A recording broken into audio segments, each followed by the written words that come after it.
Hello and welcome everybody. Thank you for joining us this afternoon. My name is Helen Johnston and I am the Walkley Foundation's Development Manager. I begin today by acknowledging the Darawal people, who are the traditional custodians of the land on which I am joining you today, and pay my respects to elders both past, present and emerging. I extend that respect to Aboriginal and Torres Strait Islander peoples joining us online today. Today's event features two of the journalists who took part in our 2020 Walkley Mentorship Programme. Thanks to philanthropic support from the Adjunct Fund and the Sydney Myer Fund, we were able to pair 8 journalists from across Australia with experienced senior journalists who provided guidance, tips on skill development and helped build networks for the mentees, and in many cases, so much more, as I'm sure you'll hear today. We have just closed our application round for the 2021 Mentorship Programme, and there has been an increase of nearly 25% in our application numbers. Thanks to generous support from the Adjunct Fund once again and the Hantamelli Foundation, there will be opportunities for 10 journalists. We'd like to help more. So if you can, please consider making a contribution to the Walkley Public Fund and help us to do more to support excellence in Australian journalism. If you have any questions about this or any of our programs, please do not hesitate to get in touch. That's enough from me. I'm delighted to be handing over to Heather Faulkner, our moderator for this event. Heather is an experienced photojournalist and writer and an adjunct researcher at the Griffith Centre for Social and Cultural Research. She has a research and educational consultancy and has been a Walkley photojournalism judge and discussion moderator on several occasions. Thanks, Heather, and over to you. Okay, thank you, Helen, and welcome everybody. I want to say hello to the folks who are writing in from Brisbane. I see we have a few, and that's where I'm situated.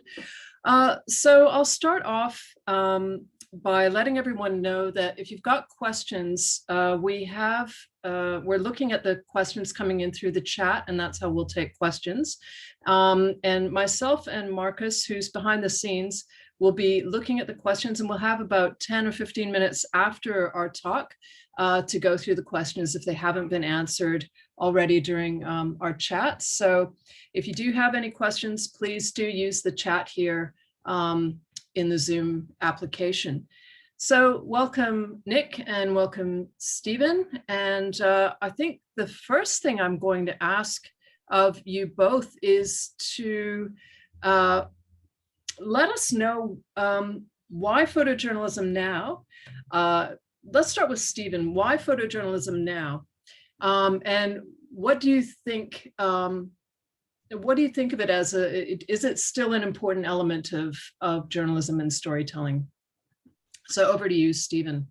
Hey, thanks, Helen. Yeah, totally. Photojournalism is it's, you know, as equally as important, in my opinion, as any other aspect of it.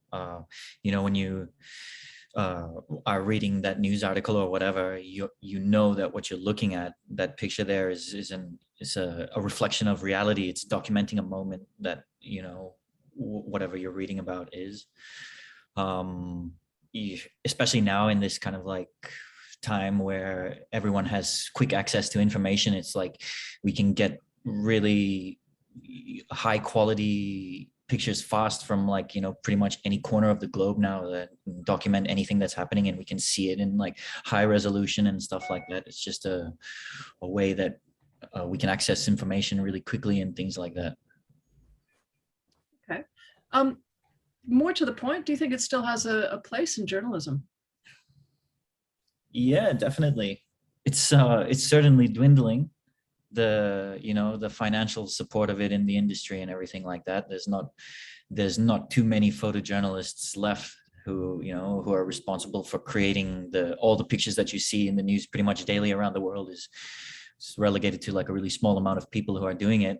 But yeah, I think it's more, if anything, it's more important now, because like I said, we now have infrastructure around the world to communicate information, and pictures are like sort of like vital to see and feel like what's going on there. It's like you can articulate so much with words, but then, you know, with a picture, especially a still image, you can look at it and you can extrapolate so much information from that, and you can go back and see things that weren't there, especially for certain topics that happened a long time ago. You look back and you look at images, and that's like, it creates profound iconic moments that represent so much and everything like that. Yeah, I guess that's the point of photography, is that you can go back and look at it through new eyes and through new context. Yeah. Nick, let's move over to you. Why were you drawn to photojournalism, and how is it still relevant in news reportage these days? Initially, I was drawn to it because my father was a cartoonist, so an artist and a journalist already, and so I already had a good understanding of like Australian and world politics, and I was pretty artistic already, but I hadn't really found my way of entering that world. And then when I joined the Herald as a copy person, I kind of just suddenly went, oh, this makes sense to do this. And that was back in the days when, there were actually quite a few jobs. These days, photojournalists are like so badly needed, but not just photojournalists, really, really good photojournalists. It requires a photojournalist to understand the story that they're working on, and understand that there's a deeply skeptical audience out there across all the different opinions.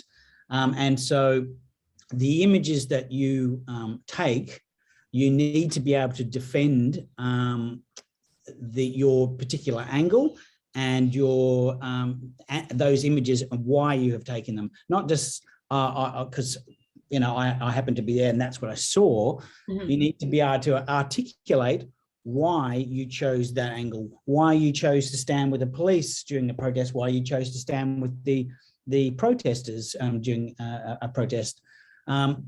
If it's environmental stuff, what did you choose to photograph from the point of view of the miners or protesters or whatever? You need to be able to articulate and understand where you as a journalist fit on whatever opinion and on that spectrum, so that you can defend your arguments like that. That's what your photographs are, visual arguments in the end. And that's, I guess, some of the damage that's been done to photojournalism in the past is literally by photographers themselves not taking themselves seriously enough and not taking their impact seriously enough. And so we've ended up in this place where some people don't believe some photographs because either that photographer might not be able to articulate why they took it. They just said, oh, I just happened to be there, or I was told I'm just doing my job. Like, I actually don't like that argument. I'm just doing my job. It's like, you should be able to articulate, I'm doing my job because of this. And you've got to understand what you're doing. You should know your story as good as the journalist that you're working alongside. Okay. Well, I think you've touched on some really important points here in terms of what this discussion is about, which is talking about mentorship and the importance of mentorship. And one of the most important points is we really are seeing a condension of the journalism field in terms of a profession, and that the stakes then have been really raised higher for you in the field because there's fewer of you to give that that broader perspective of what's happening. And so you've got to be able to articulate what's happening. As you said, images are visual arguments, and they're coming under a lot more scrutiny these days because there are far fewer of them. And so it's really important to have that kind of training. So in terms of moving on to a discussion around training and building that career in photojournalism, Nick, when you started out, you had a traditional cadetship that took you from a teenager into an adult, at more of an adult role of being a photojournalist. Steven's coming through already as an adult. He's not a teenager, and this is something he's moving into quite consciously. Not saying that you weren't conscious when you moved into it, but it wasn't a conscious move for you. But Stephen, we'll ask you, why in this point of your life are you moving into photojournalism? Well, photography was something that I initially got into, I guess, for, all the romantic reasons that it's like, oh, it's cool, you want to be there. It's like an excuse to travel and see things you're not normally going to see and stuff. And like, and I got into it through doing that and everything. When I moved from, because I grew up in Fiji, and when I moved from Fiji to Australia, to pursue it in a professional basis, what had happened that it was Cyclone Winston during 2016. And I wasn't working for anyone then, and I had just gone out and started shooting. And Reuters got into contact with me because I had posted an image on Instagram, and one of the photographers in Reuters here in Sydney had seen it being on Instagram and asked me, hey, can you keep, sending us some pictures? And I got in touch with the main Reuters photographer here, David Gray. And he was like, if you ever wind up in Sydney, give me a call and we'll have a talk. And then I did that, and I came through Sydney, and he kind of offered me an informal mentorship, and imparted like all of his knowledge of composition and the things that like Nick is talking about, stuff it's more than just taking the photo. Like, you got to think about like why you're taking it, what are you trying to say with it. It's like all these things that go far beyond the actual technical things behind the photo itself. So we see here, Stephen, on screen a photograph from the cyclone. Are you able to describe what's happened here, or what's happening? Yeah, so this was the second most powerful storm recorded ever to make landfall, I think, in the Southern Hemisphere. The most powerful storm ever to make landfall in Fiji. And growing up in Fiji, you get used to cyclones. They're very common and everything like that. But this was definitely one of the worst ones. And me and a few friends, we kind of just got in the car and then went around and then started documenting everything. And this was in the north of Viti Levu, in a place called Raki. And this is pretty much just the remainder of this guy's house. It was crazy. Like, so many people just all their houses, because I guess like in Fiji is quite a poor place, and people don't build according to like there's no strong enforcement of building standards or anything like that, and it's just kind of like whatever materials you can find. And so a lot of homes were destroyed and stuff like that. It was like a large percentage of the population in evacuation centers at that time because of things like this. Yeah, and this was sort of like, for me, a first taste of some real documentary work, where you're meeting with people and they're allowing you into their life, and they've just lost everything. So it's like, you don't know them, and you're coming into this situation and you want pictures from them, and it's like you're balancing how not to feel like you're exploiting them for something, and you've got in your mind your own reason for being there. Again, back to what Nick said, where what story you're working on, why you're there, why you're doing this, because it's a difficult thing, I guess, in a particular situation like this. A lot of people don't want you there. It's hard not to feel like an imposition, but it's an important thing to tell, especially in the Pacific. There's pretty much no photojournalists in the Pacific at all, in the Pacific Islands. There's very few. And when things come up like this in the Pacific, which, with climate change happening, it's going to come more frequent, big stories like this will get overlooked, Yeah, so I guess you felt a real sense of urgency to get the news out. Yeah, definitely. This is like, this is my home, so I look at this place as like, I grew up here and everything, so.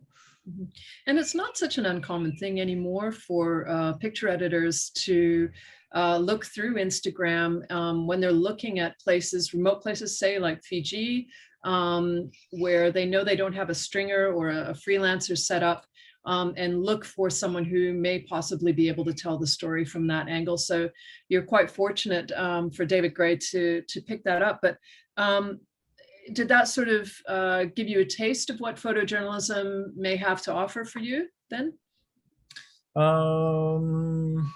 up until that point, I had everything that I had pursued was personal interest. It was like it revolved around the environment or wildlife or some story to do with something happening in Fiji that I was personally interested in. But then when you come to when I came to Sydney and I started working in real photojournalism, it's things like taking photos of the graphs at the stock market and taking photos of people shopping in the Westfield to illustrate things like business stories. So it's like, I think, it's a lot of stuff that's not very glorious as well, Yeah. Okay. And so moving from, taking photographs of your own home because you're passionate about it, you're passionate about the stories there, to moving into sort of the daily grind of photojournalism, which has its very unglamorous parts. I think something that for anyone new to the field, you'll be confronted with and have to respond immediately to ethics and what media ethics exist in Australia and what media ethics exist around the world, and being able to work through that system. Nick, as a mentor to Steven, what kind of discussions were you surprised by, or what kind of questions was Steven asking you, or situations was he bringing to you around ethics? And yeah, look, I guess, a lot of them are around, well, it wasn't like as directed that we would have discussions about ethics. I'm just trying to think of, like, for example, taking it back to what is your role, and a lot of these, I guess, are my own opinion through my experience, which is the role of a mentor, and saying things like, giving a voice to the voiceless. So we're in an age where all corporations and governments and departments of governments have their own PR. And so that's where we step in to be a voice for those who do not have those voices, but also not being naive to make sure that we are aware of, is that argument that they're making against a corporation or a government, is it logical, and does it have, basis in fact? And so I guess it's taking those arguments seriously, and then the ethics involves you taking responsibility for the story that you're working on, and trying very hard to be aware of your own natural biases and your own natural experiences that you take into a story like that. I certainly I look at how I did, I guess, stories when in my first jobs in Broken Hill, or just my approach to what I thought good photojournalism in the 90s was. I look back now and I see, well, a lot of it was kind of really, these days it would be called poverty porn. And it's like, what is the actual point of this picture other than to say that person's poor? I mean, are you really actually making any difference? And so once again, it goes back to taking yourself seriously. It's like, okay, well, if you're going to do these, take advantage of photographing these people, are you actually going to make life better, different? Are you going to do anything for this story other than have a picture in your portfolio that looks good? So the big change for me with that was when I went to the tsunami in about 2004, when I suddenly was confronted with being in a Southeast Asian country with an apocalyptic event, and there very early on, and suddenly realizing, oh, I can actually I can make a difference here. And so it's after that, it was really reflecting on, okay, have I taken advantage, or were the pictures that I took of people suffering before this necessary, or were they literally just a form of violent sort of entertainment for the person I'm photographing? And that is something that like I continually think and challenge myself on. Like these, I guess, ethics change for the photographer and what they're doing, and also the people that they're working for as well.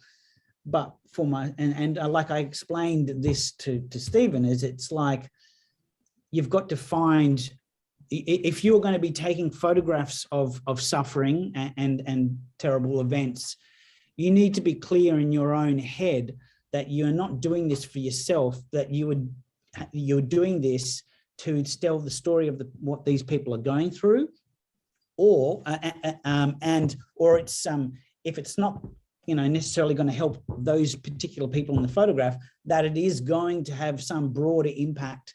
For example, the tsunami stuff, it was like there early on, getting the actual impact back to the Australian audiences, and also via wires, international audiences, the cataclysmic size of this event, trying to get resources and assistance into them. So let's stick with this, because I think it's really important for everyone to understand. When we're talking about poverty porn or trauma porn, and those are really loaded words, and that's a lot of there's a lot of accusations coming at photojournalists around that, and you've countered it really well, because these are underrepresented countries, even though the populations are quite large. These are underrepresented places like Aceh, and your drive is to bring attention to it because it needs more aid, it needs help, and those are decisions that you're making on the spot. Am I right? Well, you've also got, of course, an experienced photo desk. For example, for the tsunami, I had my photo desk. So I had the experience of Andrew Mears and Mike Bowers on the desk, and they would have understood some of these broader contexts. But sometimes, and particularly with myself, some of these lessons you have to learn yourself. You might not see those direct links when you're doing your daily rounds out in the western suburbs. So, I mean, I did, countless car accidents and shootings and crimes and stuff, and you'd turn up in the middle of the night and there's, a family crying because their son's dead or something like that. And at the time, you're taking these pictures, particularly as a young photographer, it's all exciting, and you go home, you're not necessarily really thinking about the people that you photographed. After particularly Aceh, I really came back thinking about, okay, well, are these pictures, how necessary are they? Is there a way that we can do them differently? Can I work with them? And that, so a lot more, I would approach the families and I guess talk to them. You are open to a lot of, I guess, secondhand trauma then as well, and also people being angry, but more often than not, people actually do want to tell their story, and that can be, confronting. But I do feel like if you want to be part of this, you can't just be taking. You have to, you can't pretend that you're not involved in this event. You were there and they are seeing you. And if they are upset that you're taking photographs of them, then you better have a good reason for doing it in your own head, because it'll mess you up later on, let alone explaining to them why you're doing it. Okay. That's my own thing. There are other photographers who will come out of this in a different way, but that's how I've told Stephen. I said, this is how I approached it, and these are the lessons I learned. Stephen, have you found that helpful in your own experience more recently, say with the photographs you've done at the riots? Yeah, totally. For example, the photo from the anti-lockdown protests in Sydney of the protester and the police horse, after I published that picture, I started to get a lot of online abuse on my personal Instagram account, on my Facebook account and everything. And that was a weird one because I'd never experienced any sort of like backlash, like major backlash like that from any photos that I've taken. And it was a bit unexpected for me. And what had happened was this right-wing anti-vax community had even taken a picture of me from either my website or one of my social profiles and started circulating it on their social media accounts, being like, look out for this photographer if you see him again and everything. And it was a jarring experience. And, you know, generally as you want your photos to have big impact and you want them to go wide and far and for them to be seen and everything. Whereas in this case, it was like almost like the negative feedback I was getting far outweighed anything else I got from it. And it's in that situation, like personally, especially as a freelancer, it's hard to know what to do. It's hard to know, okay, did I do the right thing? Did I do a wrong thing here? Is there some like idiosyncrasy that I've overlooked here? Or is it to do with the wording of the caption? This particular photo had so much traction because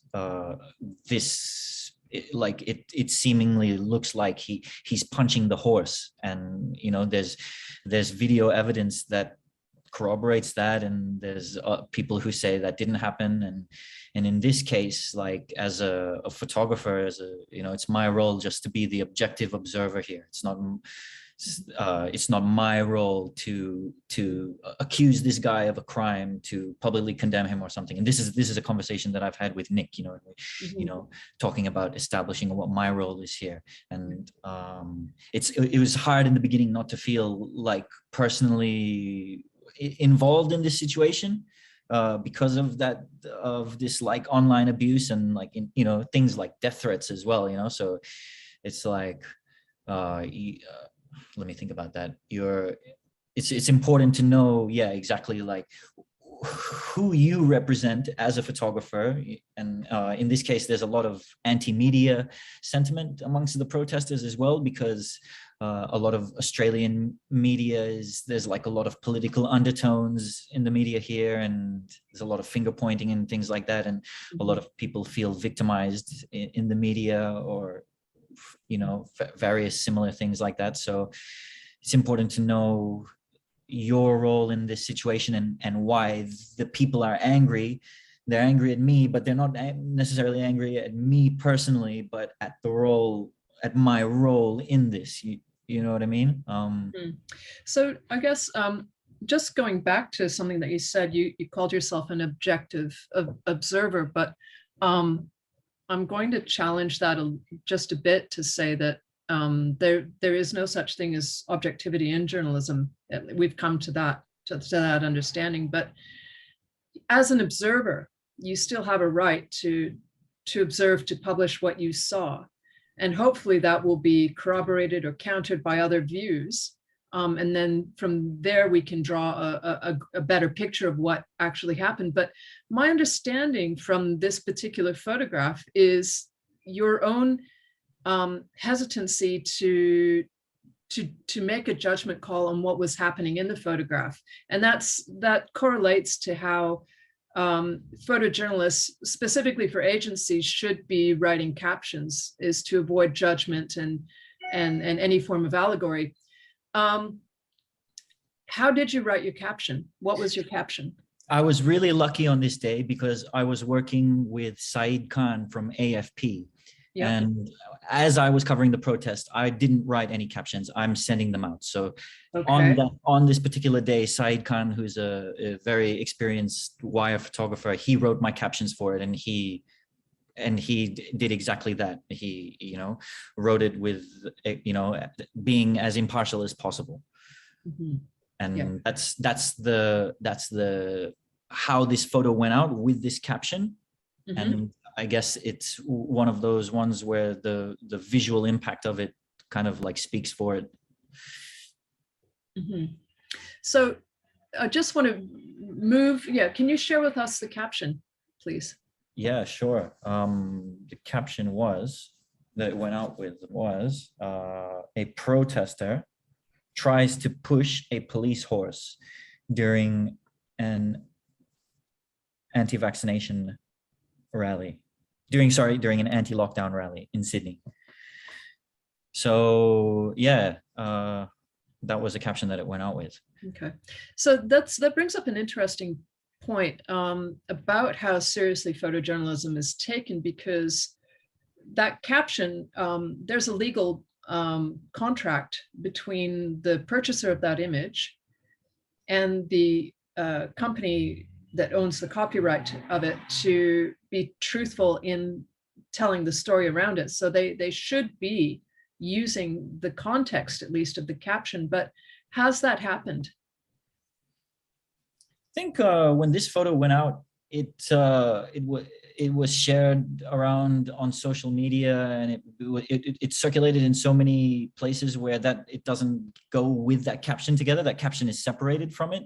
It's like, you know, as a publication, you've got a system where you log into the portal and you'll download this picture and you'll have the metadata there and everything. Whereas, you know, when something's going around on social media, it's just it becomes memed, or, you know, it's like to the subject of the will of the people at that point. Whatever they want to see it as is what it becomes.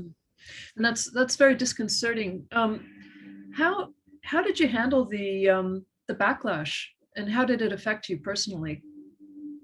It made me really scared to go out for a while. I guess the new thing about this whole situation for me was things like the threats to my personal safety, where for a few weeks after that, every time I went out, and especially if I'm taking pictures, I really felt like a target, and I felt I'm like looking at every single person walking around me, wondering, is this one of the, you know, people who like left one of those comments or something? And it's just yeah, it was a weird feeling.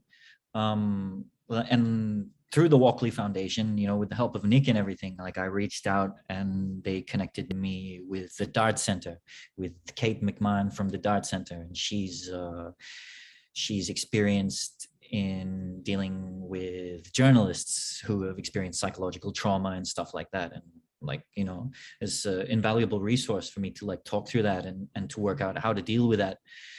Is something I'm still dealing with, actually, the whole situation. And that, you know, thanks to her and her guidance and everything, it put me on the, like, she's connected me with like some specialized people who deal with that particular area for counseling and stuff like that. It's been really helpful.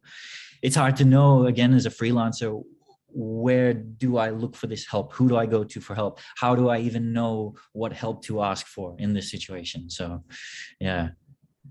Okay. So that's the Dart Center for Journalism and Trauma, and that's actually set up to help journalists navigate these types of situations where they come back from a traumatic experience and they need somewhere to debrief and look for help in dealing with it. And so you found that quite helpful. I'm very glad. Nick, have you, in terms of this type of misrepresentation, social media use of your images, have you ever encountered something like this before? Oh yeah, and from every angle and, you know, point of view. I mean, it's through the fires, it was all over the place, you know, grabbing my pictures and blaming the Greens, or you know, grabbing, you know, it was just off the scale with during the fires. I mean, this picture there is actually from 2002, but some of the other, the 2019 fires, mine and most of the other photographers doing it, their pictures were grabbed by whether it was insurance companies trying to sell their goods, or various entities, both left or right or environmental on the spectrum, to put across their point of view. And that's, and of course with no context, and that's really irritating, but it's like, that's the world that we live in. And all I can do is, I guess, make sure that image goes out with as much useful information for the viewer as possible, and that it goes out through an entity that I trust. And that when I do see people contacting me about it, I will reply and or if it's being misused or misrepresented, I will contact them. And look, that happens a lot. Mm-hmm. It's just, I mean, I don't really know, you know, some of that battle is not really, yeah. I mean, another example was, I took a picture, actually it's amongst these pictures of a kangaroo stuck in the mud. And yes. Yeah, and so, I mean, the story itself was, like the Menindee lake system, like literally over the space of 2 years, went from being completely full to like completely empty, and there was a huge fish kill out there. And I went out there, you know, the fish kill was a few days before, and I'm trying to find images that represented what's happened out here. And for me, while the fish kill was an issue, it was the massive over allocation of water during an intense drought. And what happened and ended up happening is all these lakes are filling up with, are drying out rapidly, and the only water left was in a few mud holes. And so anyway, there was this kangaroo. I sent a drone 2 kilometers out to take a photograph of this kangaroo, made several attempts to try to get out to it, called up national parks and a rescue group and even another photographer. We all tried to get out there, and there was just no hope of getting anywhere near it. In the end, there was quite a few that were euthanized.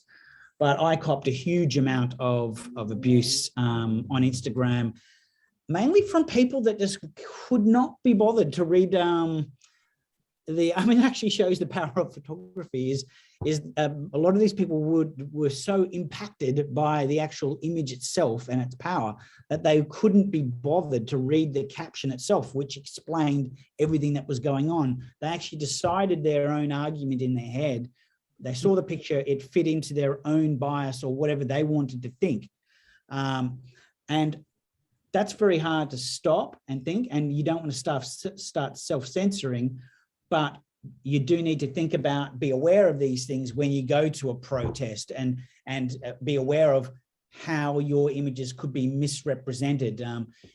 And so once again, you really don't want to self-censor, but you just got to, I think as long as you are thinking about it and aware of the dangers, and then make sure that you file what you think is an accurate representation of what went on. I guess that's the best. You got to be able to sleep at night, and I sleep really well. Yeah, that's a good point. That's a very good point, because yeah, exactly. That going back to that thing, a major thing that I was personally accused of was manipulating that moment of this horse in the protest there, where, you know, to say that I've represented it in a way that didn't accurately happen, whereas that's not true. You know, when I was there, that like what you see is exactly what happened in the picture. You know, like that's like it's not a thing where I sat down and I was like, okay, let me see how I can take this guy, portray him in a certain way doing something. It wasn't like that. It was like, you know, it was a moment that was captured as it happened and filed as such. And it wasn't even something I thought about after filing it. Yeah, I mean, I'd also say I am not at all opposed to images being challenged and photographers being asked to explain themselves, because it only improves the quality of what's left. Photographers that are manipulating like scenes shouldn't be working. You need to be able to defend it. It can be confronting, but as long as the questioner is reading all the information and then they challenge you on your opinion or on your photograph, and, you know, do it politely, then I'm not offended at all by having it challenged, or being questioned. Why did you take it from this angle? Why didn't you take it from that angle, or whatever?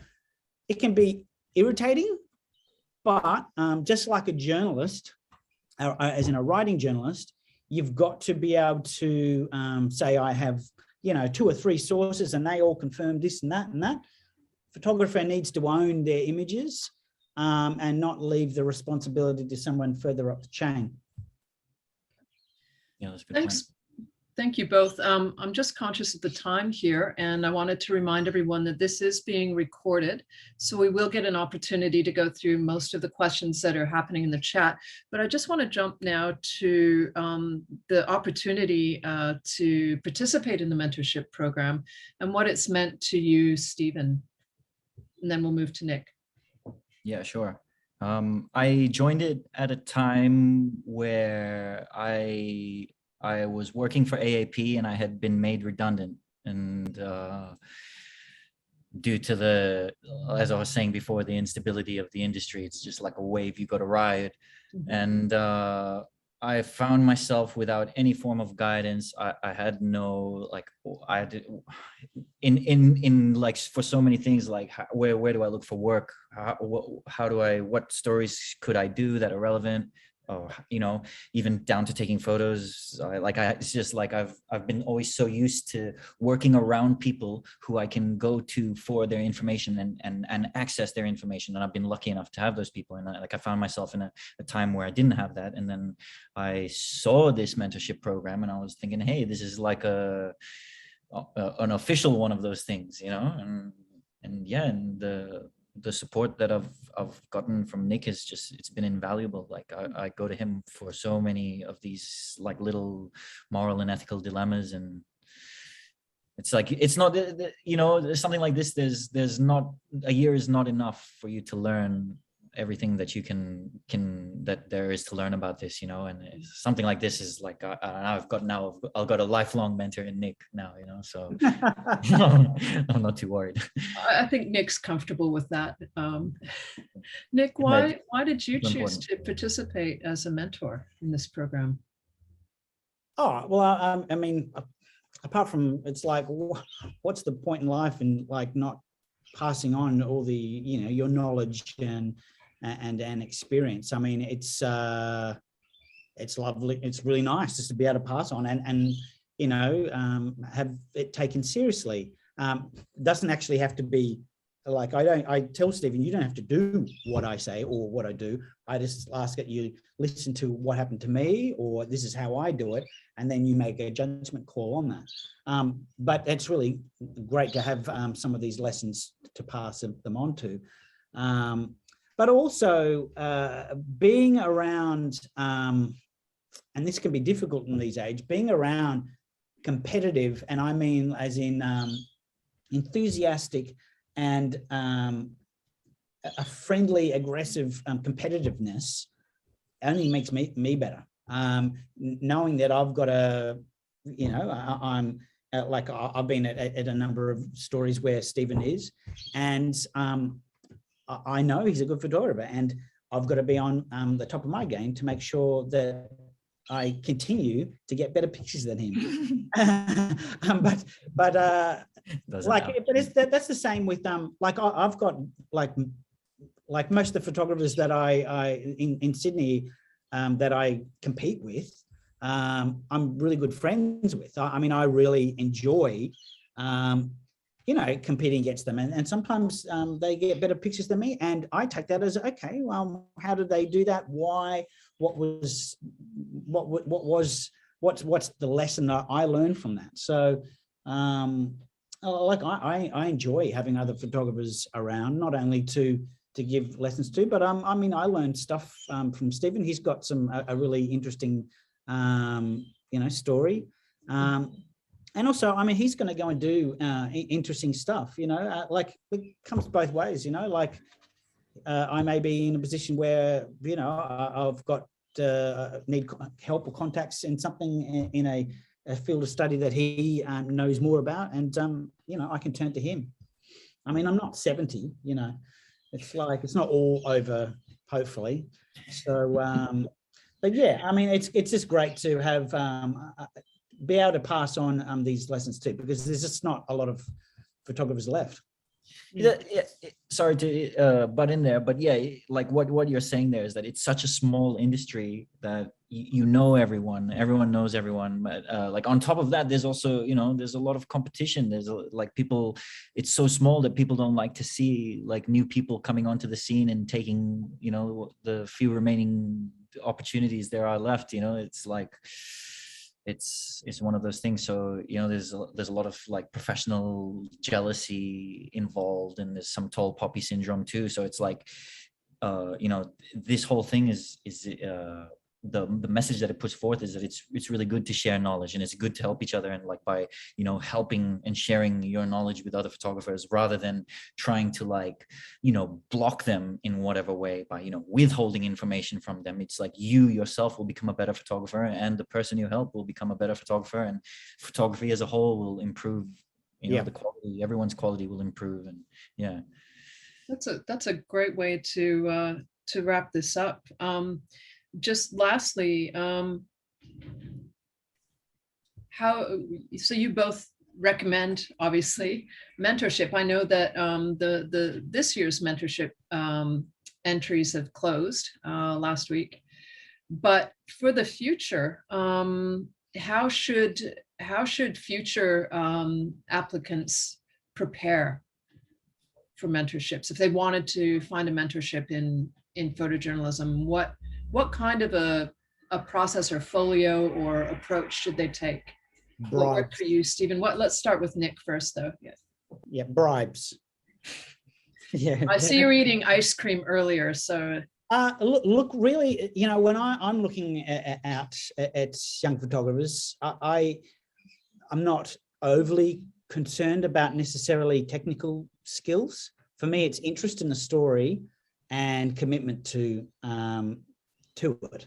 I mean, certainly my skills, I mean, photographers coming in these days are actually highly skilled, like certainly compared to, I mean, like Stephen's coming in and he has to compete against photographers with 20 or 30 years experience. Like there's just no bones about it. He's got to come in with the technical skills to compete against like everybody. And so, no, I've lost my point. It was going to be a good one. What are you looking for? Oh yeah, yeah, just commitment really, and enthusiasm into that story. I mean, Stephen mentioned. I mean, essentially, as soon as we met up, he mentioned he was interested in environmental stuff, and it was like bang. Like I said, well, you got to come on a storm chase with me, and he wasn't bored by that at all. And so I was like, we're going to get on fine, baby. So it was. It was just, yeah, enthusiasm in the world around you, and being committed to finding your place and your way of telling the stories that you are assigned to or you find. Yeah. It's great here. I think you've just made an ageism remark and you've just been slapped down by Barbara McGrady. Yeah, it's a very well-known photojournalist. Yeah. So hi, Barb. It's really lovely to make your acquaintance. Hey, Barb. Yeah, sorry about that. I'll let you give me a kick in the butt. Sorry about South, sorry about that. Yeah, but we're not too far, well, behind. So listen, we have some great links here to the mentorship program, but also to the DART Center. So if you're interested in either one of them, they're up there online on the in the chat section. And I think now would be a good time to move to questions. So I'll go back up to the top of the chat, but I have been making notes. And we'll start with the issue of neutrality. Yeah, Jeff Walsh's one. Yeah, Jeff Walsh. And then there was also someone who yeah, well, let's start with Jeff Walsh. Yeah. Yeah, so I mean, the thing is, like we said, I can turn up to a protest as a 45-year-old father, white, and you know, I've had a full-time job. So, like, I'm going into a protest, and it could be any number of protests, whether it's deaths in black custody. I'm going to be going in there, and I I haven't lived the life of the people that are mostly, a lot of the Indigenous people that are going to be protesting there. My life is actually going to be more like a lot of the police officers who might be there to stop that protest. I've got to go in, okay, so automatically my life means that I'm kind of more comfortable with the lives that these guys have lived over here. So I've got to think about, okay, and think about these arguments and be aware of them. Okay, protests might get violent and stuff like that. Am I going to be a target for attack? How do I avoid that? Probably be aware of the protests several days, if not like a long way beforehand, and go and make contact with the people that are involved and make sure that they are understanding. I am interested in this story, and I want to hear what you're protesting about.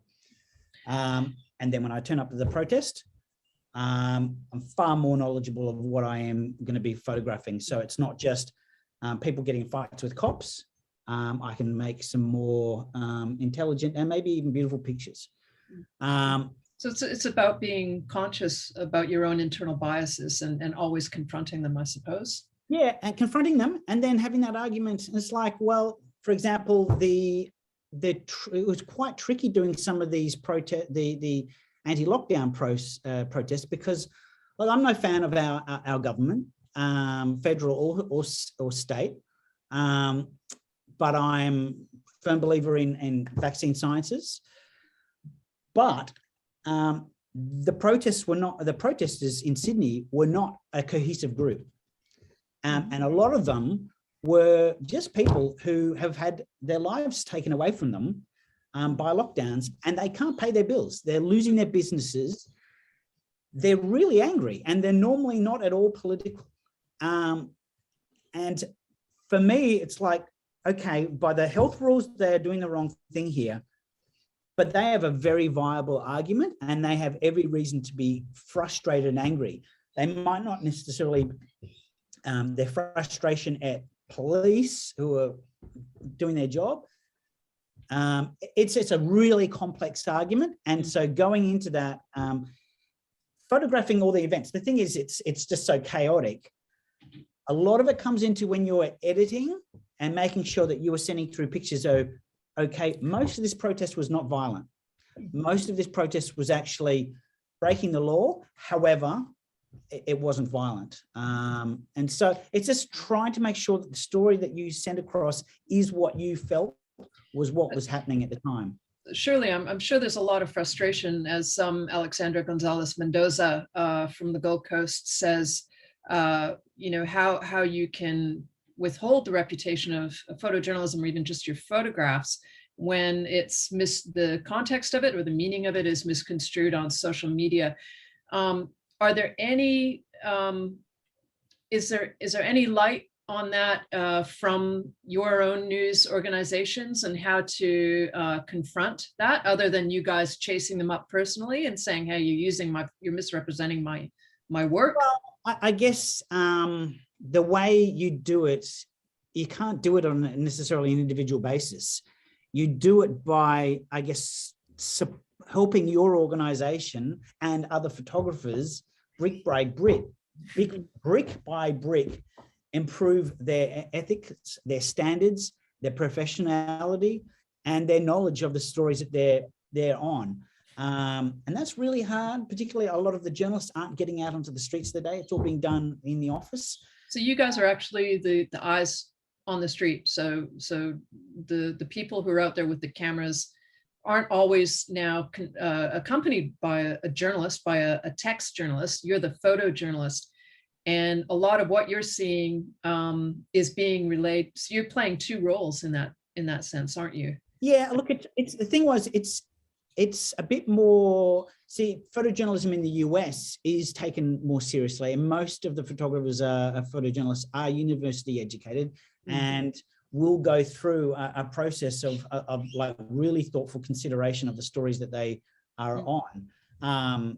Their newspaper may, point to the stories in a particular view, whereas in Australia, it was much more of a trade. So and- we're moving into like Helen Capel's Sorry, before we go question on, about not taking yourself seriously enough. Yeah, sorry, sorry, Steve. before we go on there, Heather, can I just add something to Sure. Alexandra Gonzalez Mendoza's message? Asking where does the responsibility lie, right, with the rise in fake news? Yes. And one thing that I've personally noticed is that, like, just you don't even need to go, like, you know, as journalists, we're all dipping into the Telegram chats and into these more, you know, like obscure places of right-wing thought and stuff like that to glean information and, you know, and get this. But I'm seeing that now you don't even need to go further than Facebook to have these kind of, like, you know, anti-vaccine views and stuff coming in. And just like nowadays, it doesn't matter what your opinion is, there's content out there that can justify whatever bias you have. And especially, like, you know, both Nick and I, we shoot in a way that a lot of different organizations can come and purchase our images and use them for whatever they want to, and they can be reappropriated in any way. You don't even need to purchase it. You just go on the internet and right click it and save it and use it. You know what I mean? It's like, because they're publicly there. So I would say that the responsibility of, like, being able to discern fake news should lie within the consumer. And they should, like, when I say consumer, I just mean the reader, right? Like you sitting there, anyone there who's sitting there in the morning consuming news. It's like, you should be looking at that the same way that you choose, like, what cereal you eat for breakfast, and knowing, okay, these ones here, they have a political agenda, or these guys over here, they're the objective ones, or something like that. And there are news organizations that are known for their objectivity, and there are others that are known for rabble rousing and stuff like that. So it's like, there's not one organization that can control or enforce that without, you know, beginning to infringe on, like, free speech. So it's like the responsibility, I don't know. Yeah, it's hard. Anyway, sorry to go off track there, but I think that was a fantastic point. That was really relevant, and I'm glad you brought that up. He didn't get any of that nonsense from me, I can tell you that. So I think maybe we could jump ahead now to Roni Bintang, who is a photojournalist from Indonesia, and is just wondering how, as a freelancer, they can break into the network. And is it really a tight network? How does one get involved? Gee, in Indo. No, they're here. They're Ronnie. here, I think. Hi, Yes, Ronnie. I know Ronnie. Yeah. You know what? It's kind of persistence and ringing up and being a pain. It really is. Going out and covering some stories. I guess the thing is, you've got to come in and show some pictures. You've got to, I mean, it's been very difficult lately because you've got, you know, COVID is stopping a lot of sort of people being able to meet up. But yeah, I guess you've got to be a pain to the picture editors at the various organizations. And say, here's my work, and be, you know, like, be enthusiastic, and, you know, keep ringing up. I mean, you know, the picture editors, I hope Mags isn't watching this, because she's going to hate me for this, but I mean, if that's the way in, they're the ones who employ people. So, but it's like, you've got to come in with some good images. And just like my first picture editor said, he said, don't show me shit pictures. So it's like you got to go in there and impress them and be enthusiastic, and then follow up, not irritatingly, but just so they realize you really are committed to being a photographer. And have a look at the mentorship program for next year, for sure. But yeah, I also many people on. I also think that it's important to be already shooting what you want to be hired to be doing. Like, nobody will hire you if you are not already out there producing those exact same images that you want to get paid to create in the first place. So it's like, you know, you already need to be doing it yourself, and you need to be doing it. You need to be passionate enough about it that you can do it at that high level to go in and there's nothing to stop people now from approaching a photojournalist or a text journalist or a videographer and asking for mentorship outside of the program, and just saying, can I shadow you? Can I tag along? Yeah, I mean, look, I've actually done that like quite a lot over the past, 10, particularly since Instagram came in and actually being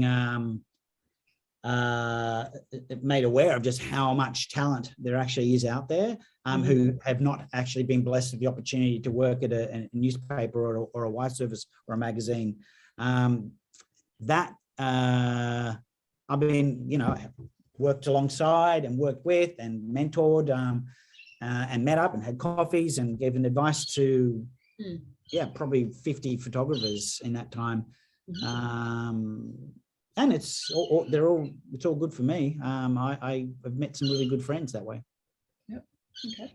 We'll move on to We'll move on to Sylvia Loriquit. I hope I pronounced your name correctly. Asking about the debriefing process on a day-to-day basis.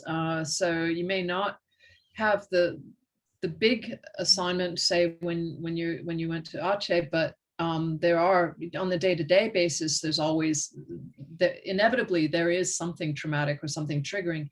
What is the process around that? Look, that's really tricky. Like for myself, I guess I am often in contact with our photo manager, Mags, because she's a good friend. And so we will often talk about, and there's often traumatic sort of stuff that she has to deal with amongst some of the things her staff, and also just some of the fights of a newsroom of getting stuff published. Yep. And so we will be talking a lot of to and fro, but also, I'm lucky when you get to, almost 30 years, you've got a lot of friends. You've got a lot of people, a network of friends who've been through similar stuff many times before. And you can chat about it. Like the fires, for example, there was a lot of like really full on stuff. But when you share it with, a friend in particular, I guess the issues that come out of it are lessened. It's a bit different when you're, like something violent or you're assaulted or something like that. Then look, there is actually a process a formal process at our office that you can go through.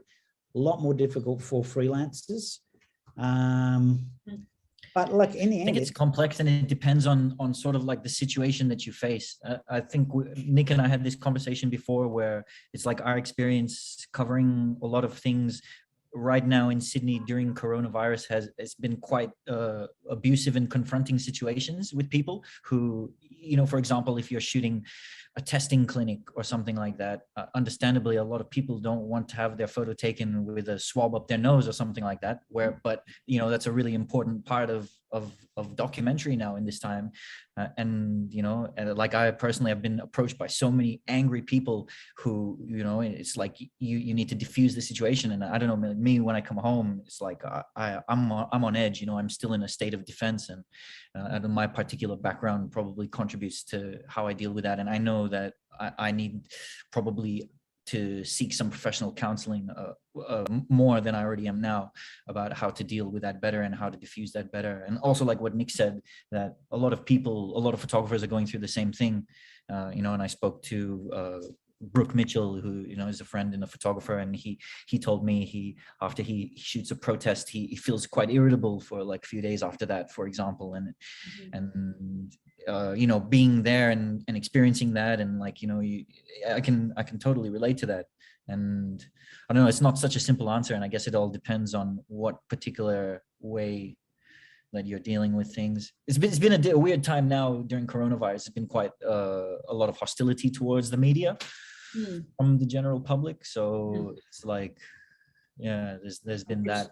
It's also one of those jobs where you're just going to have to accept the fact that if you're going to be doing social issues, natural disasters, environmental stuff, you're going to see some full-on stuff, and you do your best, and the organization you're working for do their best, but you are going to come away with some, having seen some, confronting things, and you do need to, I guess, accept that and use that as I guess, a driver. If you've suffered this, then imagine how bad it is for other people who go through this, 7 days a week or something like that.